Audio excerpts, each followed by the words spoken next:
Gamers, if you think you can communicate without really communicating, then you might want to check out Take Time. Let's take a look at how the game plays.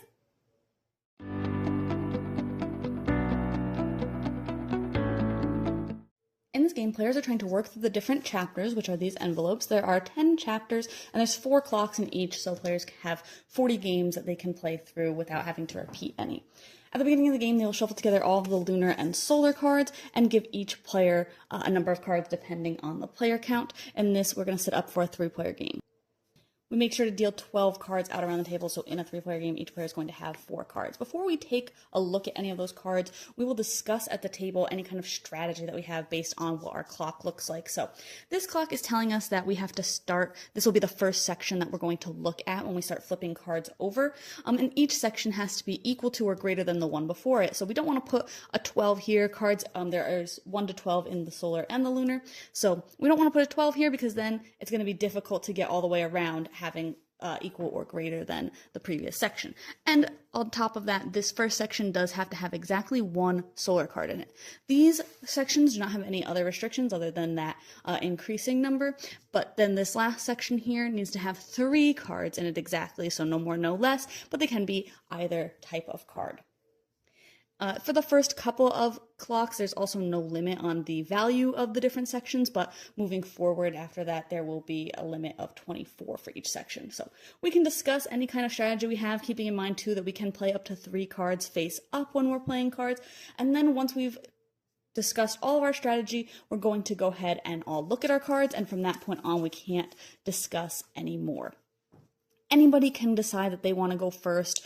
So, I only have the 1 solar card and, I don't want to put it there. So maybe I'm not going to go first. You don't have to start in that section. You can start in any section, but I'm not really sure kind of where we're leaning yet. So maybe I'll wait for somebody else to go. But maybe this player knows that one of their solar cards is nice and low. So they're going to put it there. And then we'll just keep playing cards around the table again. So like I said, we filled in all of our sections here, and then we're going to go ahead and evaluate. We did have a couple of our face-up cards as well. So here we did have our 1 solar card, so that's all set, and then it's a 2. Here we have a 3 and a 3 for 6. We have a 5 and a 2 for 7. Here we need to flip over both cards. Looks like we got 2 4s for 8.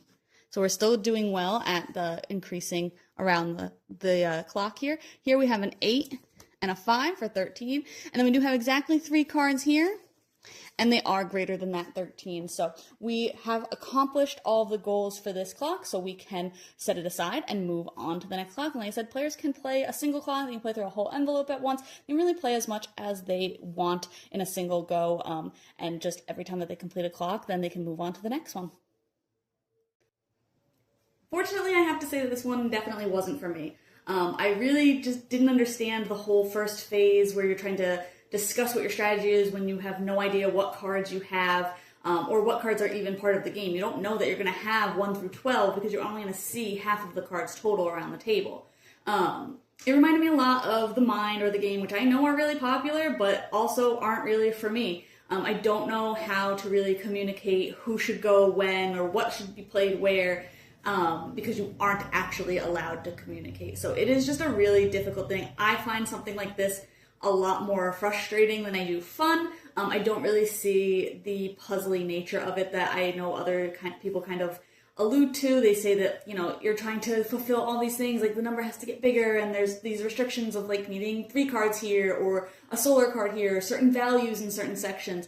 So some people I know view it as more of a puzzle, but for me, I just think it's frustrating. I don't know if I don't have the right group that I'm playing with, or if it's just something that doesn't gel with the way that my mind works, but it's definitely not for me. If you like those other games, you might like this. I will say that I think it's gorgeous. I think that the different solar lunar cards, all the gold stuff all over the cards in the box is really pretty, but it's not a game that I would ever really pick up again. It's not a game that I would choose to play most of the time. So if you like those other games, you definitely might like this one, but you can check out my full thoughts on the blog today to decide if this one's for you.